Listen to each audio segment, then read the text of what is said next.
This is the highest bridge on Earth. It's in one of the poorest provinces in China.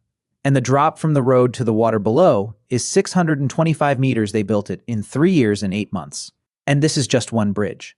Out on the coast, the longest sea crossing in the world.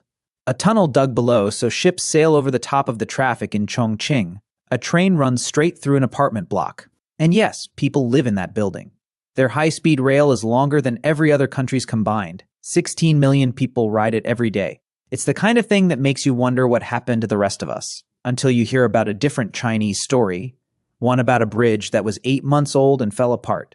China doesn't build perfectly. Far from it. But everything you've been told about Chinese infrastructure, that it's all fake, all cheap, all about to collapse, is half a lie. We tell ourselves to feel better. In this video, I'm going to show you how they put up in months what takes us a decade, and what that pace really costs the people building it.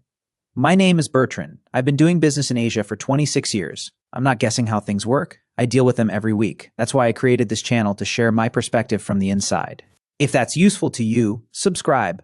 The bridge from the start of this video is called the Huajiang Grand Canyon Bridge. When it opened in September 2025, it took the world record from another Chinese bridge. The Guizhou crosses the same river 200 kilometers upstream and had held the title for 9 years. For over a decade, the only country able to challenge China on bridge height has been, guess who? China. Now look closer at that bridge, because something about it makes no sense. It cost around $280 million. It carries a 2-lane expressway across a canyon in Guizhou, one of China's poorest provinces. The average person living there earns about 40% less than the rest of the country. The traffic it serves would embarrass any country. No bank in Europe or America would have financed it. They built it anyway. In 3 years and 8 months. Faster than most Western cities need to approve a bike lane. And the bridge is only one line on the bill. To reach it, the expressway had to get through a wall of mountains. Tunneling through all of them would have taken years. So the engineers sliced several peaks open and ran the road straight through the gap. On some stretches, you drive between 2 vertical rock faces that used to be a single mountain. A drone video of that road went viral last year, and half the comments were convinced the footage came out of a computer. Truth is, somebody looked at one of the poorest corners of China and spent billions connecting it. And that wasn't a one-off decision. It's how the whole country spends. Look at the high-speed rail network. China launched its first bullet train in 2008, the year Beijing hosted the Olympics. Today, the whole network passed 50,000 kilometers, which is about 2/3 of all the high-speed track on the planet. I know, you have no idea of what it represents. But to give you a rough idea of what was done, Japan started building the Shinkansen in 1964. After 60 years, it now operates about 3,000 kilometers of track. China laid almost that much last year alone. And guess what? Most of those new lines run through provinces just like Guizhou, places no private investor would touch. So, who signs the check for all that in a province that poor? Here's the twist. The Communist Party never does. To understand the answer, you need to see what Guizhou looks like on a map. 92% of the province is mountains and cliffs. The locals have a saying, not 3 feet of flat land. For most of its history, that terrain kept Guizhou poor and irrelevant. A farmer could stand on a ridge, see the next village across the gorge, and still need half a day to reach it. Now, if Guizhou were in Europe or America, that would be the end of the story. A poor region with terrible geography stays poor because no investor wants to bury money in it.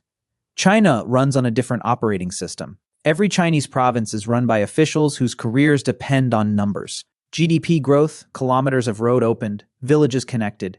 Hit the targets and you get promoted maybe all the way to Beijing. Miss them and your career dies in the mountains with you. So for a governor in Guizhou, a record-breaking bridge is a giant line on his CV. And there is another part, the one about the money. And it explains almost everything. A Chinese province can't just walk into a bank and borrow billions. So they invented a trick. The local government creates a company, gives it some land, and that company borrows from state banks on the government's behalf. These vehicles exist by the thousands across China, and the banks keep lending because everyone assumes Beijing will never let them fail. The result is a credit line with no obvious limit attached to politicians who get promoted for spending it. Oh, and I almost forgot, because the state already owns the land. Nobody spends 10 years in court fighting expropriations. The route gets drawn and the bulldozers arrive. Put those 3 things together and you get Guizhou today.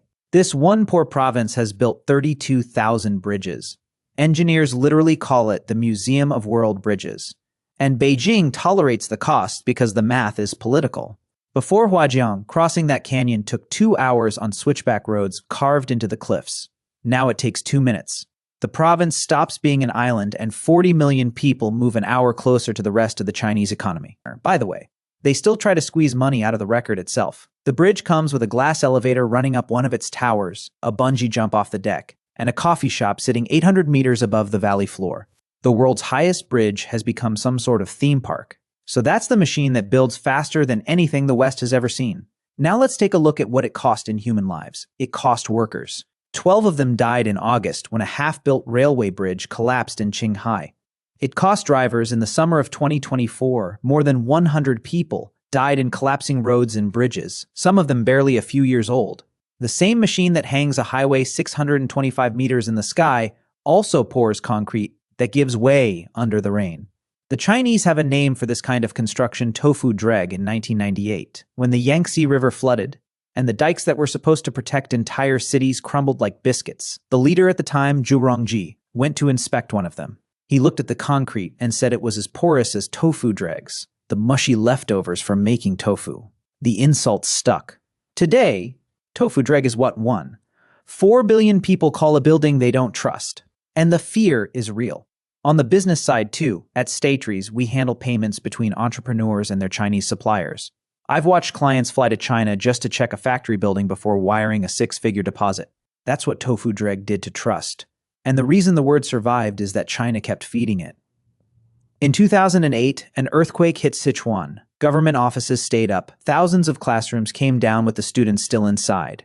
More than 5,000 children died in schools that crumbled when parents dug through the rubble. They found rebar thin as wire. The money for proper steel had vanished somewhere between the budget and the construction site, one bribe at a time.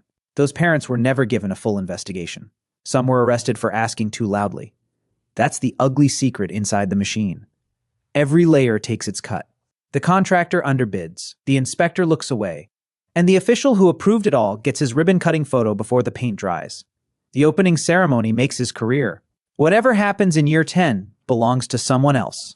But 2008 was also the year the machine started changing. The Sichuan schools became a national scandal, and Beijing understood that collapsing buildings were becoming a political problem. So China spent the next 15 years bolting sensors onto its infrastructure, tightening codes and executing a few officials to make the point. Did it fix everything? No. But it changed the odds. And the best proof is the bridge from the intro, the one everybody used as proof that China builds garbage. 30 seconds of footage, replayed everywhere, always with the same caption. See, we told you. Except this story doesn't go where you think. The day before the collapse, inspectors spotted cracks in the road surface and the slope above. The authorities closed the bridge that same afternoon and pulled everyone off. When the mountainside finally gave way and took the bridge with it, the structure was empty. Not a single person died. The official cause was a landslide, and satellite images back that up. That's the problem with judging China through viral clips. The collapse got 100 million views. The evacuation barely got a mention. China has built more concrete and more tunnels in 20 years than the rest of the world combined. If Chinese infrastructure actually matched its reputation on your feed, the country would have stopped functioning years ago. It hasn't. The concrete mostly holds. What's cracking is something you can't see on a drone shot. The money underneath. Remember the company trick from earlier? The one where a province creates a shell company to borrow billions it could never borrow itself. Time to look at what is sitting inside those companies. The IMF puts the debt hidden in these local vehicles at around $9 trillion. That's not China's official national debt. That's on top of it. 9 trillion, roughly the GDP of Germany and Japan combined. Buried in thousands of shell companies that exist to build bridges, metros, and industrial parks. And no province went deeper than our friend, Guizhou. The province with the record bridges carries debt worth about 3/4 of everything it produces in a year.